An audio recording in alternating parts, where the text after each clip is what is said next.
abantu bazi ko bavuganye n'Imana bagafungura isengero, Imana yamwije ugiye kubafungura isengero zabo. Ariko umuntu uzi ko yaje yumvisha abandi, donc yabona abandi bagenda nawe akabati nanjye narwo bazafungura kanjye muri business, yisubirire muri gahunda zawe.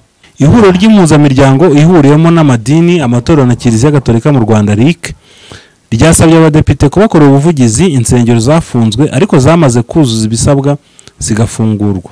Hanyuma hari ibyo leta yasabye isengero gutunganya, sibyo? Bivuze ngo izi byujuje zirafunguriwe, izitabyujuje ntago zirafungurirwa. Ariko nanone hari ababyujuje, bamaze kubyuzuza bategereza ko bafungurirwa baraheba. Abo bantu rero kuko ari abene gihugu no mu nyungu z'igihugu bagakwiye kurebwa bagafungurirwa rwose, sibyo?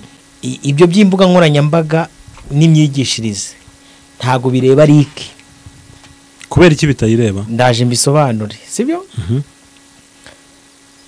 Donc icyo bita social medias ni platform zishyirwaho ibintu bijya ku karubanda. Hari urwego rw'igihugu rushinzwe kugenza icyitwa ibyaha, RIB, byitwa ubuyobe, sibyo? Kuko hari inyigisho umuntu ashobora kuza kwigisha, ubuyobozi bw'igihugu bukavuga ati ibyo bintu kwigisha ntibyemewe mu Rwanda. Yego, no vuga ngo icyo gihe ubamaze kwica amategeko. Buri hari igihe kizagira amadini akihuza, iyo yatangiye kuvuga ururimi rumwe ubundi umenya ko ibintu byakomeye. Shehe avuga umuprotestant akamwikiriza niba byageze iwandabaga. Padiri Musenyeri w'abameto akavuga atahonda kwe agahita yikiriza. Ujye umenya ko aho ngaho ibintu bimeze neza. Buriya gahunda batangiye kugenda yuza bati muze twitekera nk'inzoga y'itende, ibintu byakomeye. Sirituke n'ibyo bari kurega ngo bakore. Urebye wasanga ubwabo badahuje indimi, bameze nka wa munara w'Ibabeli n'ukuntu bubatswe. Niba shehe ari kuvuga icyongereza, abadeperi bavuga igifaransa, yego, abadivantisi bavuga icyarabu. Ikindi kitwa icyo bita imyemerere. Leta niyo ikwiye kumenya ngo uyu muntu izi nyigisho ari kwigisha. Sirituke reka nkwe ngurugero Evo, kuva Yesu yava mu isi azamutse azutse kugeza uyu munsi, amadini yose ari mu isi yose nta nubwo amenshi yigisha ibyo Yesu yashakaga ku isi yiga. Ubwo umuntu uhagaze ku ruhande rwa Yesu, abandi bareta bamubona ko ari umuyobe, bashaka no kumubamba kuko na Yesu nicyo bamujijije. Umudivazaza avuga ko asenga kwa gatandatu. Nzahita avuga ko biri abayobye kabisa. Nose tubivuga tujye tuvuga ngo ibyo nabyo babice ngo ni ubuyobe. Ushaka guca ubuyobe kuko ngewe nemera isabato kwa gatandatu ubwo twayica. Ariko n'umudivanisi yaje avuga ati oya bira bintu bamwigira mwititiza muvuga ibintu ngo byaya baba wa pasiteri mubikureho nabyo.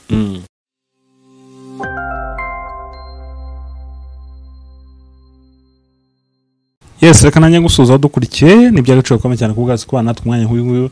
Ndagusuje kandi gushimira kuba warahisemo iyi channel. Reka nkwibutse ko ivuriro ryiza ni Relax Life Center ku bantu bafite ibibazo by'ubuzima. Bakora isuzuma rusange, bakora ibyo bita detoxification, gukura imyanda mu mubiri, ndetse bagira n'ibindi bisanzwe. Indwara zose wagana muganga cyangwa se ukamuhamagara kuri nimero 0788302368 akagusobanurira. Bakorera hano Kimironko kuri kamera, kandi ndi kumwe na Robert umuhungu w'Imana n'abanyarwanda. Yego, nishimiye kongera kubana nawe muri iki kiganiro. Naye ndagishimiye kuba uje ngo tuganire. Ivuriro Relax Life Center arize cyane, bakora uri kaga. Bagira icyo bita hydrotherapy, bakuryamisha mu kibase bagashyiramo imiti ubundi ubundi kava muri kabisa kabisa. Roba kuri imihanda se bimeze bitera? Imihanda se ko mba nyirebera aho ngaho nigendera. Bariho byinshi bigiye bitandukanye. Nabonye Imana yongeye kugarura Pastor Fanny, bari baramuhemukiye. Muri no minsi abantu basigaye baruka kanseri, nabyo waruzi? Ngo kanseri, ngo za sida, ibintu nk'ibyo, ngo za diabete, ngo barabiroga wa? Basigaye babiroga. nk'umuntu ukuraga kanseri ntabaguye muke nyine isuku igenda igira tekinoloji niko n'abandi bagenda bimprovinga buri misozi yose y'ubuzima n'abarozi rero barayimprovinze hasi umuntu ukuraga kanseri koko barayiroga nesevo abanyarwanda bajyaga baca umugani bakavuga ngo hica umutongero iyo bavuze ngo hica umutongero wumva iki ntabwo buriya n'aba barozi barogesha ibisanzwe ntabwo ikibazo ari ibintu barogesha ahubwo ibyo babitongereyeho n'umuryango wakinguye kugira ngo byinjire impamvu abantu bakunda kubabwiza ngo bagume muri Kristo Yesu ababera ubwihisho iyo umuntu arinzwe na Kristo ari ubwihisho ukohereza umutongero uri kumva uwo mutongero iyo uje usanga ubuntu bwa Kristo bukugose ukamera nk'urashe kunuza nkumena amazi ku rutare aha kongera ukagaruka sibyo ahubwo ubundi mu isi y'umwuka barakumena kandi koko ngo kuroga no mutongero hari umugabo twigeze gukorana ikiganiro cy'ubuhamya bwe ngo yari umurozi kera yavuze rwose ko ibintu bye imbaraga ziba ziri mu magambo akoresha hari umudamu ejo twakoranye ikiganiro bitari kure ambwira ukuntu donc buri bihugu biba bifite uburyo birogamo abanyarwanda ramwe ngo barogesha icyitwa amapfundo buriya n'aya masaro ubona bagenda bandika nyine donc biri muri bambika abantu bakayakenyereraho ubwo n'akantu bambika umwana bagapfunika ngo uyu nguyu ntawamukoraho sibyo donc aya mapfundo tugenda tubona mu mirima yacu mu ngo zacu bipfundapfunditse tutazi ibyo ari byo donc ubwo cyo arapfundika none agatongereramo wenda gupfunditse bya bindi tujya tubona mu butayu bagiye gupfundika no kuzirika amasezerano y'abantu exactly donc ni icyo gikorwa buriya iyo apfunditse bya byatsi yajyanye ifoto yawe akayipfundikiramo yatongeyemo amagambo nibyo bakora rero nawe yavuze ukuntu bari baramuroze ikibyimba cyo mu mutwe ariko Imana ishimwe ko yamukijije yarakize ari kugenda yoroherwa yego reka Pastor Fano tumusuhuze kandi ubwo Imana ikomeze imurengere mukizi azakire burundu tuzamubone ari muzima ameze neza ubwo yatangiye kuza kuri kamera bura yakize gusa ari akandi kantu ngiye kubwira abantu Evo nawe tujya dukunda kukaganira buriya every person batwumva mujye mwirinda kwatura amagambo ku buzima bwanyu kuko akenshi iyo uyiyatuyeho sometime ari giye kubaho gusohorera kera twayaga tugana na Franka ngo nibigera 2025 sinzi niba ubyibuka naye icyo kintu ya bukiganira ngo nzahagarika bivuga butumwa ryo kuri YouTube donc by'ubuhanuzi sibyo already misi y'umwuka iryo jambo bararyumva bakarisevinga buriya niyo mpamvu umuntu muganiriza ukamubwira ngo ariko yavuze ko ari mission n'ubundi Imana yari yaramuhaye imyaka nyine iyo mission urukumva ntago ari ko Imana ikora ntago babimenye nese ko n'abarabaroza ari abakozi b'Imana abantu benshi ntago bazi ko abaroza ari abakozi b'Imana nese ibyo mu isi Imana ibishyiraho mu gihe cyabyo bakoze ko umurozi yatuma mission y'Imana yaguhaye irangira kandi akaba ari umurozi ubikoze nese babacyura abantu Imana yaremye agira ngo si mission yabo baba bakoze iyo nindi topic iyo yaba ibindi ariko ndi kubwira abantu kugira ngo umuntu wamuganiza mwaka ukatinu dugira ibyiringiro mwana uzakira ngo wapisha oya kugira wacu ibyo ni bibishaho kugira ngo ubyumve wacu ntawe wigeze apfakiza kugira ngo ubyumve ngiye nuko wenda nshaka kuba ndi no gusaza simbizi wenda ibyo ndi kwaturaho ariko nabyo bizaza ariko urumva bizaza ndimo nsaza cyane nta kibazo impamvu nari ndimo mbivuga nari mvuze gutyo nyine nshaka gushimangira imbaraga z'amagambo twatura harakomeye cyane ngiye ibintu byinshi nagiye niyaturaho nagiye nivugaho kuko nabivugaga numva ntazi ko ari ukubyaka wari n'igihe wumva byoroheje ariko byose byansohoye nese Bibiliya mu Gakiza ivuga iki uyu munsi njya mvuga ni mu buzima bukome erere nakoze mu buzima bwanjye kwatura ibintu nzakora bizambaho ariko bitari ku rwego numva uyu munsi nagakwiye kuba ndiho kuko ibyo natuye byose byambayeho none ndavuga kuki ntatuye ibintu bibyibushye ngo uyu munsi mbe mbiri kubigira abantu badukurikiye ntabwo uratura nk'abantu bafite abagore abagabo uri kumva amazu amamodoka nayo bagiye biyaturiraho bakayatura bingana n'ibitekerezo bari mu mwanya bakabishushanyisha ejo hazaza kandi nibagira batazabangana n'ibyo bintu mana ubu bukode ndimo niyo wamye akazu kanjye ari ak'icyumba kimwe niyo kaba kari mu manegeka sawa shaka bari igikontineri kiba giteretse mu kibanza ari icyanjye uzabona ikibanza ukigura nk'ibihumbi 200 hejuru mu manegeka ukibemo ibyumweru 2 leta izisegera ukumva mukwiye kwatura ibintu kandi ntuzabona Imana gusezerano ntiryasohoye ryarasohoye kuko warahabonye urahaba ahubwo nyine ntago hakijyanye n'intuzi n'igishushanyo reka mfate urugero kugira ngo byumve neza Bibiliya iravuga ngo niwatuza akanwa kawe ko Yesu ari umwami n'umukiza w'ubugingo bwawe ibyo byonyine uzakizwa ari ejo nari ndi gusoma Imana ifashe nkomeze nyirangize rukumva igitabo cy'ibyahishuwe umurongo waho wa mbere Yohana avuga ngo ngiye n'umwa Yesu Kristo yaravuze ngo umuntu hahirwa uzasoma gusoma gusa sibyo kabiri uzumva byonyine gusoma igitabo cy'ibyahishuwe ugisoma gusa utumva n'ibyari byo nuguhirwa sibyo noneho kucyumva nabyo nuguhirwa kabiri rero ibi bintu byo mu isi y'umwuka birakora mosherami wowe birakora ku muntu utazi ko bikora nge niga segonderi kambaga buhamya gatoya ngeho mvugira abana twiganaga nicyo gihe ndumva twigaga mu wa 5 turi ahantu twicaye ndavuga ngo nigeze imyaka 25 gutyo sibyo ngo yaba afite amafaranga nafite amafaranga nge nzashaka umugore kandi nzaba mbi Kigali nuko byagenze uri kumva sibyo buriyo waturutse ngomba kuba mfite etage muri Kigali nkaba ariyo ndongora donc etage nzashakiramo umugore azaba ari inyange ari guhitira donc nago ndi kubigisha za nyigisho za tura kuri misi ariko nanone nago ari byiza kwatura yego even n'aba bana twabyaye sometimes ababyeyi usanga ari kwatura abanaho ibintu bibi yego uvuze icyo kintu bamugana ababyeyi batura ku bana babo ibintu bibi hari ngo umubyeyi yigeze gutuma umwana we kumutuka kwa kuntu umwana gukosoreja ngahita avuga ngo gatumbe umwana yabaye acyambuka umuhanda imodoka itimukubita tarangira sisi yaravuze ngo gatumbe gutumba no gupfa nko kuvuga ngo ugenda njya kuzana amazi wo gatumba ababyeyi bakunda kubikoresha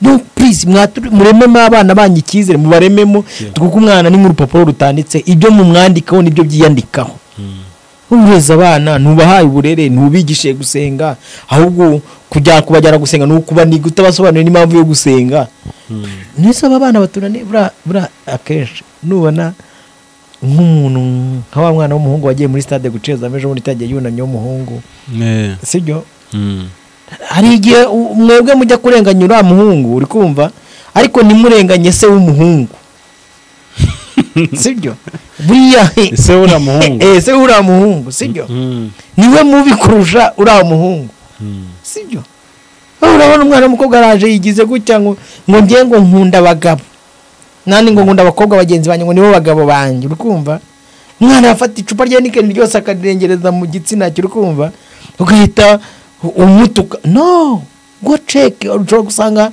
kera mama we urukumva hari imico yabonaga ujye ubona impamvu aba bana b'abapasiteri bacu abavuga ubutumwa bacu usanga abana baba bakubita umogi bana kujura itabi n'inzoga n'ibindi byose bituruka ku kisi isaraza akabashuka urukumva uri gushuka umwana w'imyaka 14 15 vode uzi ubwenge uri ikiraya ariko uri kumva warajya muri office agasanga gahunda iri kuvuga ariko hari gahunda irimo warangiza ngo uri kumuga ngo ni mwene imbuto arerizies umukristo uza kukureba n'urugero uri umupaseri ufite office mu rugo mama waramutumye navuga ati genda umbwire papa waze ku meza arahageze amatwi arayateze yumva rwahanye inkoyo yo mindani uyu mwana bamusaba kwizera ngo bigende gute birababaje umuntu agafata icyumweru cyose ngo yagiye ngo mwivuga butumwa sibyo abo bana bazakura uburere umwana ivuga butumwa nabajyanye nabo ngo bereke basa wagiye kuvuga ubutumwa koko ari byo uyu mwana mu mutwe arasigara afite amacyaba atako data ugenda akamara icyumweru cyose abari nabaziga kugenda icyumweru cyose kuko yamenyeye ko se yajyaga kubita icyumweru akagira gute akagenda najya gushaka nawe akajya kubita icyumweru akaba yumva ko nta kibazo kiri muri urwo rugo, usasanga uri kurwana n'urugamba. Ni byinshi, ni bya bindi n'abana bagenzi bazamubwira ati ko natuye Gisenyi kwiryohera kabate ko se naga kubita icyumweru reka nanjye ndimara y'iminsi 2. Iminsi 2 rero amabara haba habaye aratatse kuko yiganye se mu minsi 2 hari gushya, uri kumva haba hari gushya. Tukwiye kubaho tumenye uko tugarida ubuzima bwacu evu mu mahitamo, kuno guhitamo inshuti tubana nazo. Abantu benshi bakoramo mistake. Umuntu murakora nawe n'urugero nkatwe tuba muri YouTube, urumuzi ko ari umunyeshyari, urumuzi ko ari umujura, sibyo? Urumuzi ko ari umugambanyi, umuntu wamuzana mu buzima bwawe ngo bigende gute? Ubuzima bwawe najya zararumye kurara rumeze n'ibibazo, impamvu najya njyayo. Umuntu se ko asa n'ibyo akora, wakora ku cyuma ukareka gusa n'ifu ibiba, ugeraho ugasanga bibarenzi, abibaterepiye, abahimba inkuru ngo nimuze tubeshyere wenda mama Asiya, ugasanga abandi bakoze agacungo ngo shoheze muze tuvuge ko atwite. N'urugero ndi gutanga, sibyo? Kubera iki societe y'abantu bagira batanu. Rero isi kwiye kugenda yiga ikanamenya ubwo turi kwigisha abantu kumanza kumenya amakuru. Ubu kafata urugero rwa Tipik, hari abantu babonye abantu bafunguye isengero, sibyo? N'urugero ntanzi bafunguye isengero, umuntu agiye gufungura urusengero afite amakuru yo mu ijuru, undi nawe ati birarya biragabura, hari ahantu harimo akabiryo, nawe aragiye afungura urusengero, dore bateje umuraba zarafunzwe. Ariko reka ntange message nejo nahitanze kuri Zaburi, sibyo? Abantu bazi ko bavuganye n'Imana bagafungura isengero, Imana yamwije ugiye kubafungura isengero zabo. Amina. Ariko umuntu uzi ko yaje yumvisha abandi, donc yabona abandi bagenda nawe akabati nanjye narwo bazafungura kanjye muri business, yisubirire muri gahunda zawe. Pe erega hari abantu baje ari business. Yes, akabona pastor ajemo kandi yavuganye n'Imana, afite umuhamagaro wa Nyagasani. Yego, ariko yahagera koko n'Imana igahita imutabariramo. Undi agahita avuga ati hari imodoka kana kasigaye agendamo, kandi umuntu avuye ibyumba, avuye Icyangugu, avuye mu Ruhengeri, avuganye n'Imana. Imana imubwiye ati nzakugira neza, mujyanye mu mujyi wa Kigali, n'urugero akagenda afite nuza pura y'Imana. Undi nawe yabona ati kumbi avuye Rusizi, avuye Icyangugu, garaje akakanya arayidufatanye akisaziyemo, ugahita utangira kugambanira abantu. Niba ari umuntu utuye aho ngaho mukamuhuguza ngo nawe ngo urashaka kugira gute, abo ngabo nibo bateje umuraba. Yego, ariko Imana igiye gufungura isengero z'abantu bizeye Imana kandi abizi. Yego, Roba wenda reka tubanze narinski inkuru n'undi turi buyigize, ndumva bihuye niyo message n'undi wari urimo gutambutsa. Inkuru imeze ite? Ni inkuru iri ku gihe.com ivuga ngo abanyamadini basabye gukorerwa ubuvugizi buzatuma insengero zujuje ibisabwa zifungurwa. Ihuriro ry'impuzamiryango ihuriyemo n'amadini, amatorero na Kiliziya Gatolika mu Rwanda RIC ryasabye abadepite kubakorera ubuvugizi insengero zafunzwe ariko zamaze kuzuza ibisabwa zigafungurwa. Ni icyifuzo bagejeje ku badepite bagize komisiyo y'imiyoborere, uburinganire n'ubwuzuzanye bw'abagabo n'abagore mu nteko ishinga amategeko mu gusuzuma ibibazo byagaragajwe na raporo y'urwego rw'igihugu rw'imiyoborere RGB. Mu bibazo byagaragajwe n'iyo raporo harimo ko imiryango ishingiye ku myemerere idakorera mu mucyo uko bikwiye, ndetse no kubazwa inshingano biri hasi mu gihe ibirebana n'imicungire y'umutungo bidakorwa neza. Ubwo abayobozi ba RIC bajyanaga ibiganiro n'abadepite bagaragaje ko hari ingamba ziri gushyirwamo imbaraga mu rwego rwo kunoza ibyo bakora kandi bizeza ko zizatanga umusaruro. Vice Perezida wa mbere wa RIC akaba n'umuyobozi mukuru w'itorero rya Methodiste Libre mu Rwanda, Musenyeri Kayinamura Samuel, yagaragaje ko bashyize imbere gukorera mu mucyo, kunoza inshingano no guharanira impinduka nziza mu muryango nyarwanda hanashingiwe ku nyigisho zitangwa. Yasabye abadepite gukorera ubuvugizi zimwe mu nsengero, imisigiti na Kiliziya byafunzwe kuko bitujuje ibisabwa ariko bikaba byaramaze kubyuzuza kugira ngo bifungurwe. Urumva hari insengero n'imisigiti na za Kiliziya byafungiwe. Yego. Ariko uyu munsi wajya kure ugasanga koko abakristo baritanze bafashe amafaranga bashyiraho ibyo basabwe gukora byose barabikosoye. ngira ngo ni izo ngizo bagiraga. uyu musenyeri rero yagize ati twakomeje gutakamba ngo insengero zifungurwe, ntabwo twavuga ngo izitujuje ibyangombwa zifungurwe, ariko izujuje ibyangombwa mwadukorera ubuvugizi zigafungurwa. umuyobozi wungirije w'itorero ry'abapresbyteriane mu Rwanda EPR akaba na perezida w'inama y'ubuyobozi w'umuryango wa Bibiliya mu Rwanda Revera Kandema Jiri nawe yashimangiye ko icyifuzo gikomeye abanyamadini bafite ari ugufungurwa kw'insengero zujuje ibisabwa. Ati icyifuzo gikomeye ubu abanyamadini dufite ni kimwe, ni icyo kubona insengero zifungurwa, ariko twanabyitwayemo neza kuva aho zafungiwe twuzuza ibisabwa. Twizeye ko ubwo twageze imbere yanyu namwe muzadufasha kugira ngo dusubire mu nsengero zacu. Ubwo arimo arabwira abadepite. Ku rundi ruhande mufti w'u Rwanda Sheikh Sindayigaya Musa yagaragaje ko hari imbogamizi ku nyigisho z'ibinyoma zikomeje gukwirakwizwa n'abakoresha imbuga nkoranyambaga, asaba ko abadepite bazazikoraho ubuvugizi.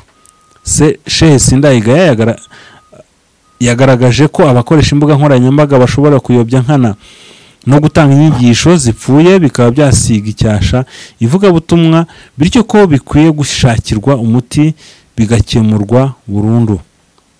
Umunyamabanga mukuru wa RIC akaba n'umuyobozi w'itorero Foursquare Gospel Church mu Rwanda Bishop Dr Fidel Masengo, ubu ni profeseri, nawe yagaragaje ko uru rwego rukiri kwiyubaka no kubaka ubushobozi kandi ko mu myaka iri imbere ruzaba rutanga umusanzu ukwiye. Nidushaka turebera aho ngaho. Hano harimo ibintu bibiri ariko. Yego. Harimo insengero zafunzwe ariko uyu munsi zikaba zarujuje ibisabwa. Ibyo zasabwaga kandi koko zirahari. Umunsi ishize ngira ngo hari n'umupadiri wigeze kubivuga cyane yerekana ko bo banarengeje ibyo basabwaga ariko kiliziya uyu munsi ikaba itarafungurwa.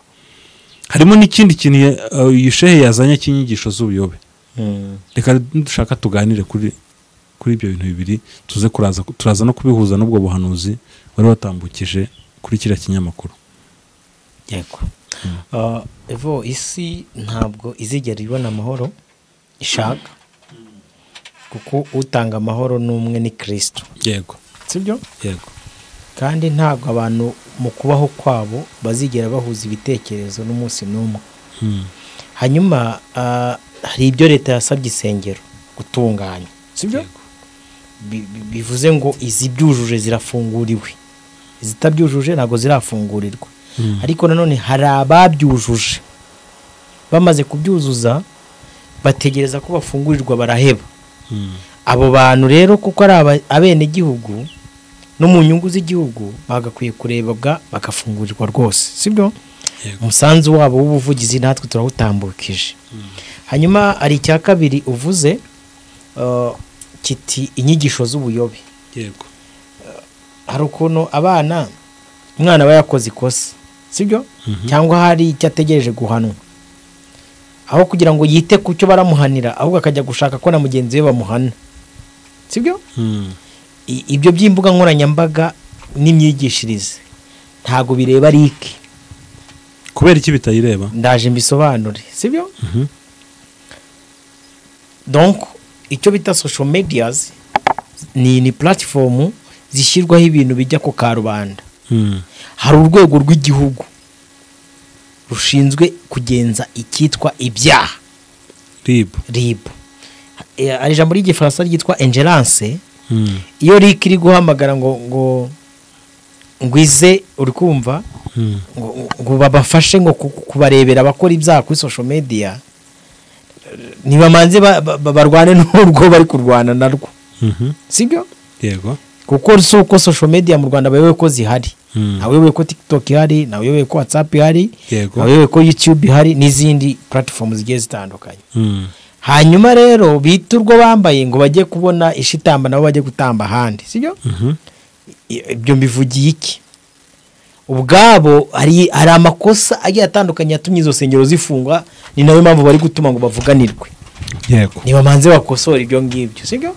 Hanyuma ibyo kugenza ibyaha kuri social medias n'ubundi urwego rw'igihugu RIB rurabikurikirana bizi ko ari byo bagiye bakemura meme na YouTube ubwayo nk'ejo ngiye nasomye guideline zasohotse za community sibyo zigenda zikosora uri kumva ibintu bigiye bitandukanye abakora harassment abagize gute nubona email yawe bayifunze hari abantu bajya baza ku ma platform yacu bakatwandikaho messages zitukana YouTube yashyizeho ko iyo community cyangwa se iyo content ushyize kuri channel yawe turireporting ubwo nuyikora nk'ahabi uzasanga email yawe yavuyeho n'ibyawe byose sibyo rero buri rwego rufite ibyarwo icyo ni icyambere sirituke n'ibyo bari kurega ngo bakore urebye wasanga ubwabo badahuje indimi bameze nka munara w'Ibabeli n'ukuntu bubatswe niba she hari kuvuga icyongereza abadeperi bavuga igifaransa yego abadivantiste bavuga icyarabu abakatolike bavuga ikinyarume cyangwa igiswahili mvuze gutyo mu gusobanura iki ibyo shehe yita ubuyobe inyigisho z'ubuyobe uri kumva nibyo abadivantiste bita ukuri sibyo ibyo abadivantiste bita ubuyobe nibyo abadeperi bita ukuri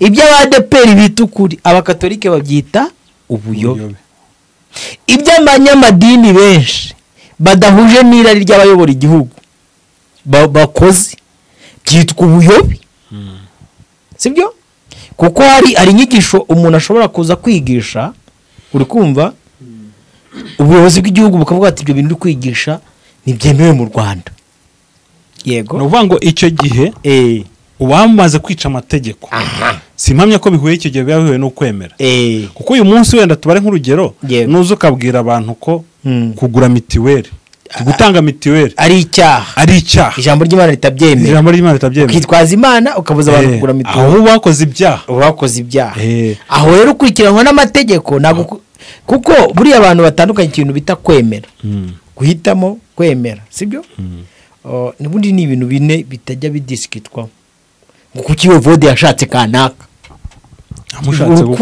urukundo nta disikisiyo rubamo ngo burango mama neri ngo wamushatse nje naramushatse kuko namushatse ngo kuki ngo wabanye na kana it's kuri umugore ngo wamushatse ngo umugore kurango iki ukazanga umuntu ariko ngo rakira kigabo wakijyanaga he urukundo nta disikisiyo rujya rugira icyo bita guhitamo ibara sibyo ngo ngiye nkunda ubururu n'umweru abanyarwanda bose bagomba gukunda no hari undi ukunda umukara n'umweru hari n'undi ukunda ibi nibi sibyo donc guhitamo ibara umukara n'umuhondo sibyo n'urugero ngo hayi rero aba banyamadini ni here guturwa bambaye ngo bajye gushakira ahandi ibyo byishyire ku ruhande ikindi kitwa icyo bita imyemerere sibyo leta niyo ikwiye kumenya ngo uyu muntu izi nyigisho ari kwigisha sirituke reka nkwe nk'urugero Evo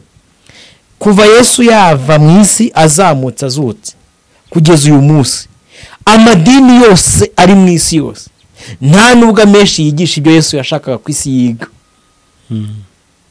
ubwo umuntu uhagaze ku ruhande rwa Yesu abandi bahita bamubona ko ari umuyobe bashaka no kumubamba kuko na Yesu nicyo bamujijije sibyo oparareye nundi nawe buriya igihe kizagira amadini akihuza iyo yatangiye kuvuga ururimi rumwe ubundi ujye umenya ko ibintu byakomeye shehe avuga umuprotestant akamwikiriza niba byageze iwa Ndabaga Padiri musenyeri w'abameto akavuga ataho ndakwe agahita yikiriza ujye umenya ko aho ngaho ibintu bimeze neza ecumenisme buriya gahunda batangiye kugenda yuza bati muze twitekera hamwe nk'inzoga y'itende ibintu byakomeye shehe akavuga musenyeri akavuga ati aho ndakwemera buriya n'umurangi bamuzanye uri kumva yavuga ati nibyo sawa aho uri kumva ariko ntekereza ko ahubwo aha hantu bakwiye gutekereza niba ko ari inyigisho z'ubuyobe bakwiye kurwanya cyangwa se wenda ari ibyaha byitwikiriye ijambo ry'Imana uvuze neza Imana igombugeje mwebwe mwifata ibyaha ibigize ibyaha mu mubyitiranye n'imyemerere yego kuko ndabyemeye ko ari umuntu ushobora kwitwikira idini agakora icyaha nk'uko wari witwikira Bibiliya uri kumva akayikoreramo ibyaha yego sibyo hari abantu bakora politike njya nyibona nka Uganda bakora politike bifashishije Bibiliya sibyo uwo muntu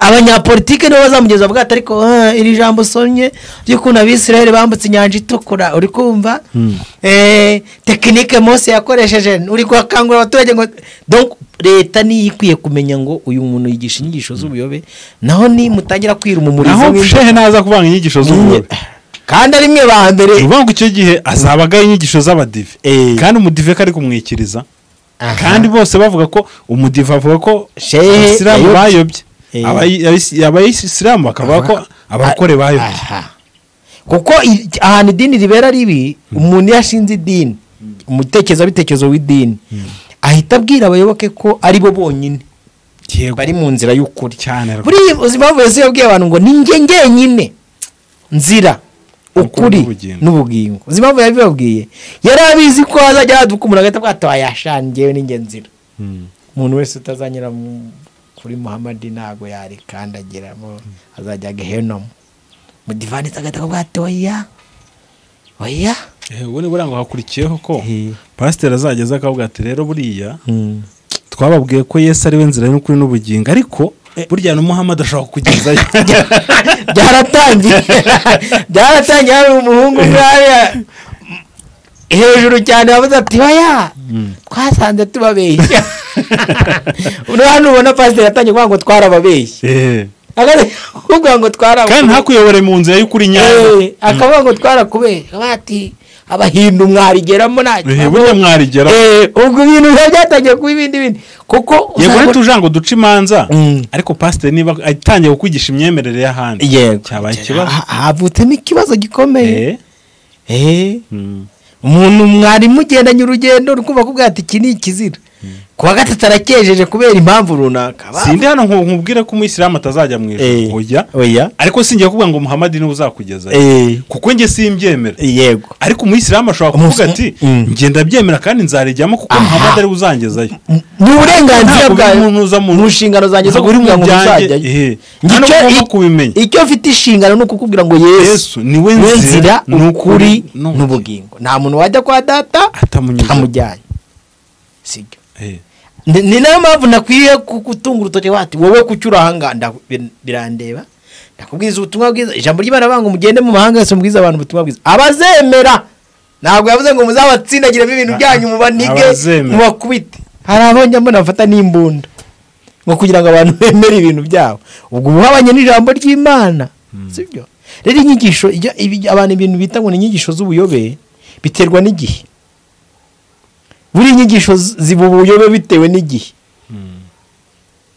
n'ubundi buhadutse umuntu akavuga ati ibi bintu mwagiyemo simbishaka sikuhera kuwa mbere simbishaka ndashaka ko mwese musubira kuri gakondo yanyu nk'umuyobozi akavuga mu gitondo akavuga ati mwese mbabone mwasuye kuraguza nk'abashenzi no guterekera ibintu mwihaye n'ibiki muraza mwanga imico ya gakondo y'abasokuruza banyu imyaka n'imikoshi twazaniwe n'abazungu ni urugero mbahaye ashobora kuza umudikitateri ukomeye akavuga ati toka mwese wajya uhura n'abanyabwoba batangiye kwigisha neza uri kumva ati yo ati twarakosheje we ati baradushutse natwe turashukika uri kumva Imana ni ryangombe Imana ni nyabingi uri kumva kubera izihe mpamvu sibyo abana b'abantu nuko bateye ibura ngo ndabakongomana tubakundira iki babonye ukuntu n'abanyabwenge cyangwa se niba nicakwa niba cyane ariko utabivuga garukira reka mbivume uje bajya bati turakwemera wowe uri wacu hasi undi ati wowe kabisa ubundi niwe wacu twari twakubuze sibyo kubera iki ni ku mwana w'umuntu buriya n'abatabikora mu mitekerereze yabo nabo niko baremetse sibyo ariko ikintu cyitwa kwemera ubundi ikintu gihuza abantu baba bahuye bagomba kwakira ni umuco igihugu ururimi ubundi nyamara wa mugani wenda tuvuze turebye kuri ikirike yavugaga cyo gukorerwa ubuvugizi nikore ubuvugizi bw'insengero amadini na za kiliziya bifunze abantu bafunga koko niba hari ababyujuje ibyo babasabye hari abantu batanze amafaranga barubaka ukumva donc kandi barabikoze pe kuri standard yari bari barasaba ukabona barengeje n'ibisabwa hari n'abashyiramo rwose ukabona bongeyeho utumanyeri kugira ngo nibaza banezerwe abo bantu mu bafungurire ariko nitujya ku kintu bita imyemerere oya aho rwose umuntu nashyigikirana nawe sinzi niba nawe icyo wari ugiye kuvuga aricyo ngiye kuvuga umuntu nashyigikirana nawe ni umuntu uzana inyigisho z'ubwihebe mu bantu sibyo donc agatajya kwigisha abantu ko yapfa azize idini ariko akica abandi bantu yego nubango bya bintu n'ubundi bigize ibyaha umuntu wese uzigisha ibintu bigize ibyaha uri kumva yifashishije idini uwo muntu rwose nanjye na hano kuri yada sinzamwakira namwe abanyamadini yego kandi aho ngaho amadini yose nziko yabihuriraho ariko nitujye ku ikintu bita ubuyobe ngo bushingiye ko umuntu yemera kuko umudiva azaza avuga ko asenga ku wa gatandatu nzahita avuga ko biri abayobye kabisa nose tubivuga tujye tuvuga ngo ibyo nabyo babice ngo ni ubuyobe ushaka guca ubuyobe kuko ngewe nemera isabato ku wa gatandatu ubwo twayica ariko n'umudivanizi yaje avuga ati oya biriya bintu bamwigira mwititiza muvuga ibintu ngo byaya baba pasiteri mubikureho nabyo sibyo yego choice nakubwiye ngo urukundo na disikisiyo umuntu yakunze umuntu ucumbagira niko umutima uba wamwemeje sibyo yego kabiri guhitamo icyo bita guhitamo kwemera imyemerere evude nge niba nemera nkaba ati ngiye kwemera ibingi nibyo nemera ayo ni amahitamo yanjye sibyo ubu nzaza mvuga ngo ibintu musenga ngo murebe imaka ngo muryama mwikubita hasi mumanuka ni ubuyobe none se tubirwanya nitubirwanya hazasigara ndetse uyu w'imaka azavuga ati mwami ibi bintu mwirwa muvuga musubiramo amagambo tuzarwana urukumva n'urugero barakuvuga ati mwabasazi imwe rero ibi by'imyemerere reka abantu bere kuzajya badisikitaho ahubwo umuntu uzigisha inyigisho zigize ibyaha kandi murabizi yaba mu buryo bw'umwuka bw'itegeko ry'umwuka urukumva umwuka werwa ni kuvuga ko bayoborwa n'umwuka wera nk'abana b'Imana barabizi ko hari itegeko ry'umwuka ritabemera kwigisha inyigisho zigize iki ibyaha namwe banyamadini murabizi ko amategeko yashyiriweho iki ibigani murabizi ko mudakwiye kwigisha inyigisho zijyanye n'iki nibigize ibyaha by'ibihugu murimo ndumva ari icyo ngicyo nabo reka dusoreze aho ngaho rero ubwo ariko abo muri rike ntibadutera amabuye twe tuvuze ukuri reka natwe mujye ko turi abanyarwanda kandi dutanga ibitekerezo sibyo se kandi kuko ni ibitekerezo kuko niba uje ukavuga ngo ni inyigisho z'ubuyobe nzakubwira ahubwo ibyo urimo ni ubuyobe ahubwo turwanye ibyaha nawe turwanye ibyaha byitwikira idini exactly cyangwa se bibiliya cyangwa se korowani kuko uretse na bibiliya hari n'ushobora kuza kwitwikira ikorowani nawe agakora ibyaha umugore witwa Lisiberi uyu ni umugirwakazi ukomeye cyane watanze amategeko 10 yo guhirika imbaga cyangwa se afasha satani guhirika imbaga muri ayo mategeko 10 yaravuze ngo mureme intambara z'abanyamadini kugira ngo isi yangirike muri sosiyete sibyo kabiri mwirukane iyobokamana mu mashuri uzambwira tukora ikiganiro cyabyo gitaha rero abanyamadini namwe mutazira umumurizo mushwana hejuru y'ubusa yego kuko mugiye kurwanya inyigisho z'ubuyobe mwasanga namwe murimo kwirwanya muri abayobe yego reka dushimire abadukurikiye kandi nawe gushimire ko wabanye natwe ibiganiro byacu byanakagaruka shalom shalom meka